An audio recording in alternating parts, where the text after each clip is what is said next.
You should always buy a business over starting one, and they're more affordable than you'd probably think. When you start a business, you're taking on maximum risk for an unknown reward.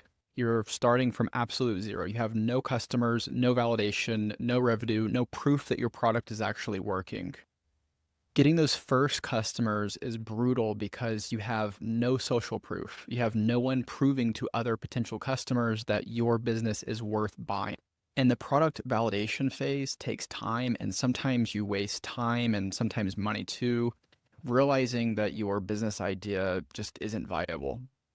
And while that's valuable information, you just burnt weeks or months figuring that out. Starting from scratch is risky and often results in no money. But on the other hand, if you were to acquire a business, it already has customers, it already has revenue, and it already has people telling you that this product works. When you buy a business, you're basically paying someone to solve these initial startup problems for you. You're buying a validated product in a validated niche and something that already has social proof and reviews that you can reference leads to, or at least that's the goal.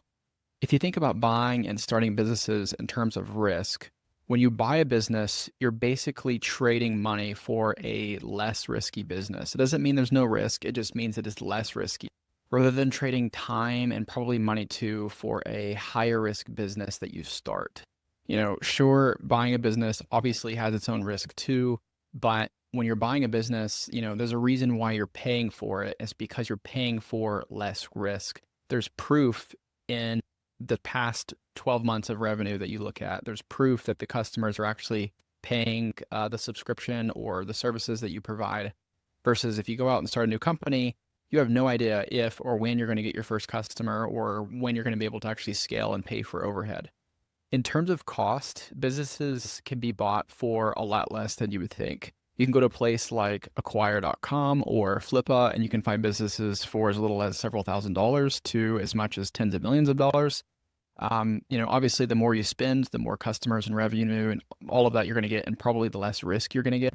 But I still think if you were to buy a business for $2,000, for example, it's going to be less risky than just starting one from scratch and having no idea if someone's going to purchase your product and then spending months and potentially, hundreds or thousands or tens of thousands of dollars testing your product and everything. Just buy one that already exists.